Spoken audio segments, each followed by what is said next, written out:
Hi guys, it's Robin and I'm back with some decluttering tips. So I'm Robin McFadden and I love to help people who are just barely getting through each day feel better so that they can fully participate in life's amazing adventures. And part of feeling better can be changing your environment. It is making a huge difference in how I feel.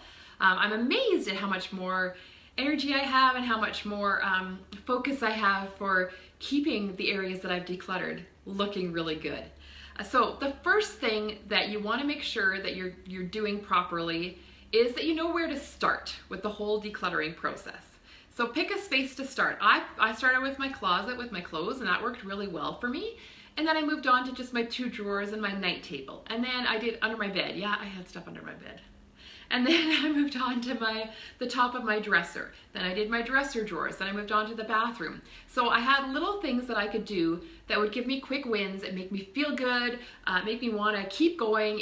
It energized me and motivated me, and it was really awesome.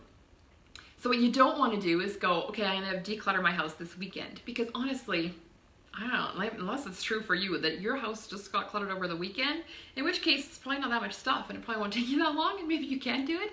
But in my case, it's been building for a long time. So I really need to, take my time decluttering. It's going to take time, and I have to accept that it didn't get like this overnight. So I'm not going to declutter it overnight. It has to be a slow process. It's like losing weight. You know, if you have like 50 pounds to lose, you do not gain that 50 pounds overnight, and it's not going to go away overnight. You have to work, you have to be consistent. Same thing here with decluttering.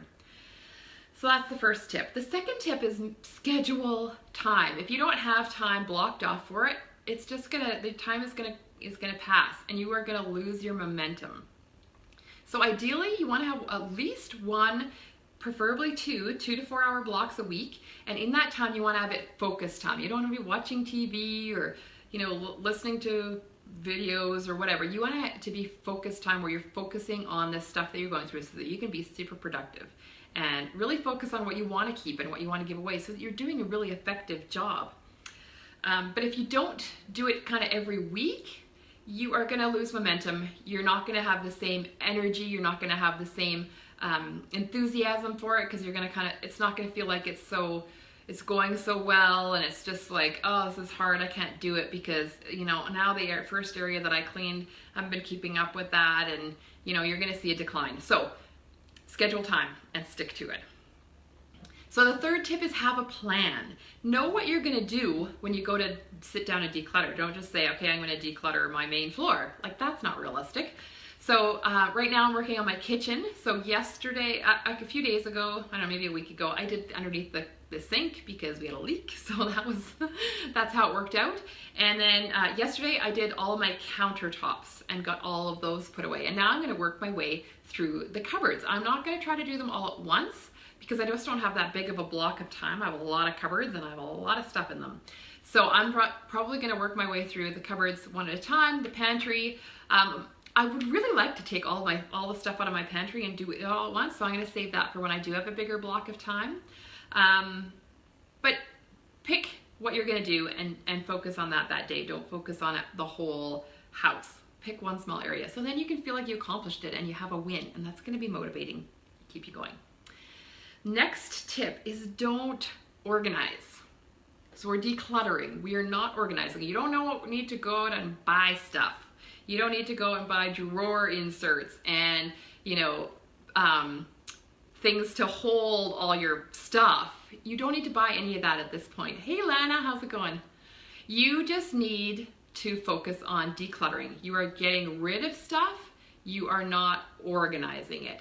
And what I have found so far, at least, and I kind of think this is going to continue, that I found little containers or little boxes or some shoe boxes, that kind of thing, that work really well for holding anything that I need to hold.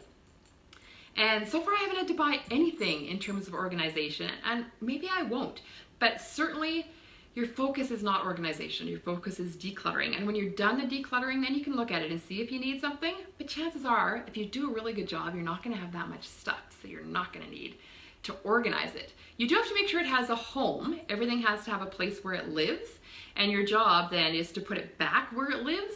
That's the important thing of continuing up with tidying. But that's it. Okay, so the next tip where you can get hung up is make sure you get stuff out of your house right away, okay? So if you have garbage or you have recycling, take those out right away.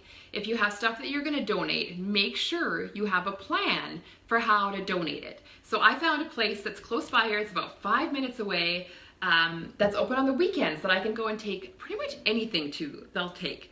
So that's my plan now. Every weekend I have a bag of stuff in the garage that I'm filling up throughout the week, and then on the weekends I throw it in my van and I take it there and drop it off. And that's where I have gotten stuck before, is not taking stuff out of the house. Same with selling stuff. You know, there's so many buy and sell websites nowadays. It's so easy. It's not like you have to hold on to everything and have a garage sale. I don't even know if garage sales are a thing anymore. But certainly there's buy and sell websites, and I know a lot of people use them, and they're like, you wouldn't believe what people buy. So I think you can get rid of pretty much anything. But again, you have to schedule the time to put your items on that website right away so that it's done and it gets dealt with, and it is gonna leave your house and you're gonna get some money for it. So that's great. The last tip I have is something that tends to be an issue in our house. So when I was going through my stuff in my my night table, I think it was, my kids were home and they were like, oh, can I have that? Can I have that? Can I have that? And so I didn't actually get as much stuff out of the house as I should have.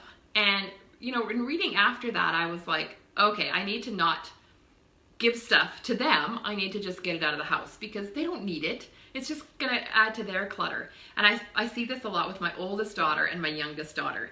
You know, my oldest doesn't want something, so she gives it to my youngest, and then my youngest has like drawers stuffed full of clothes that she can't even close, and stuff that she doesn't always like or want. But she doesn't want to say no. She doesn't want to hurt anybody's feelings. So don't be giving your stuff that you don't want to other people, because you are just adding to their clutter then, right? And that's not fair. You don't want somebody else to be in the same position you're in and struggling with the same stuff you're struggling with. In the book I was reading, it was talking a lot, and the book is The Life-Changing Magic of Tidying Up by Marie Kondo. And they were talking a lot about how children would pack a bunch of stuff up and get it out of their house, but send it to their parents' house. Well, then you're just adding to your parents' clutter. And then, like, what if something happens to your parents and chances are you're gonna outlive them? Then you're gonna have to go to their house and still deal with your stuff. So you might as well just deal with it now. And unless, this was the tip that I heard, was that unless somebody has specifically said to you, I would really like such and such an item, and you happen to have that you don't want anymore, you should not be going and saying, hey, do you want this, or do you want this? You should just be getting rid of it, getting it out of your house, okay? So that's, I know it's hard, right? You think somebody else could use it, but it doesn't have to be one of your friends and adding to their clutter, or one of your family members. Okay, so those are my six tips, and I hope you found that useful, and thanks so much for joining in, and have an amazing day.